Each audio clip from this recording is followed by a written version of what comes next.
Speaker, हमारे लिए जो दहशतगर्दी के वाक़यात होते रहे पिछले दिनों, बल्कि अभी तक हो रहे हैं, हम बहुत दुखी दिल के साथ इस चीज़ को देख रहे हैं, महसूस कर रहे हैं। बाजोड़ में जो कुछ हुआ, किस तरह लोग खुले आसमान तले बैठे रहे, किस तरह उनके साथ जुल्म और बर्बरियत का वो शिकार हुए। माजरत के साथ मैडम स्पीकर, मैं ये अर्ज करना चाहूँगी, ये पिछली पॉलिसीज़ की वजह से ये मुमकिन हुआ। जो पॉलिसीज़ मुरतब हुई जनरल फैज़ के दौर में, उनका भुगतान हम भुगत रहे हैं अभी भी। बाजोड़ में जो कुछ हो रहा है वो सबके सामने है, उसमें कोई बात किसी से छुपी नहीं है, ढकी नहीं है। जनाब स्पीकर, अफसोस इस बात का है कि अब जो फ्लड आए हैं, जो बारिशें हुई हैं, इन बारिशों ने वहाँ पे जो मुतासरीन हैं उनका और ज्यादा बुरा हाल किया है। मैं बाजोड़ के कुछ लोगों से राब्ते में हूँ, वहाँ पे इतने क्राइसिस हैं उनके लिए। वो बेघर हैं, खुले आसमानों तले बैठे हैं, ऊपर से बारिश का सामना है, बेसरो सामानी है, गर्मी है और कोई इमदाद नहीं है। जनाब स्पीकर, ये खैबर पख्तूनख्वा की धरती कुर्बानियां देने वाली धरती मानी जाती है, ये बहादुरों की धरती है। लेकिन जनाब स्पीकर, अब इन बहादुरों के साथ जो कुछ हो रहा है उसका जवाब हम ये चाहते हैं कि आप हमें बताएं कि आप क्या कर रहे हैं इसके लिए। हमें कोई बाकायदा हिकमत अमली नजर नहीं आती, कोई अमली इकदाम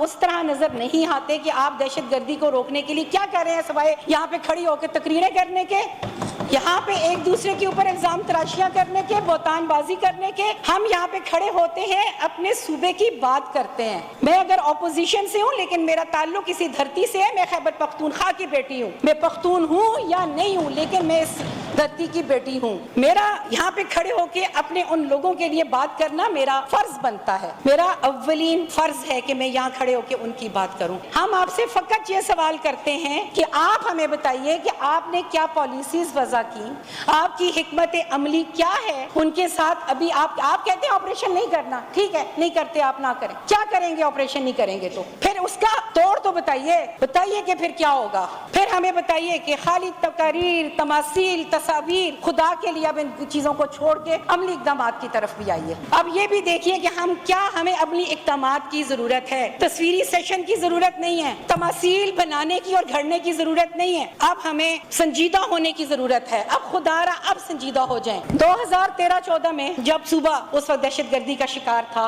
ज़रबे अज़्ब शुरू हुआ, अल्हम्दुलिल्लाह उसके बाद अमन प्रिवेल हुआ, पूरे सूबे में नजर आया। जनाब स्पीकर, हम नहीं कहते कि आप जरूर ये ऑपरेशन करें, लेकिन हम सिर्फ ये कहते हैं कि हमें आप इसका हल बता दीजिए। आप इसका सदेबाब कैसे करेंगे? जो दहशतगर्दी का शिकार जिले हो रहे हैं उनका आप क्या सदेबाब करेंगे? हमें एक कंक्रीट शक्ल में बता दीजिए, आप ये कर रहे हैं और आपने ये किया है तो हम मान लेते हैं।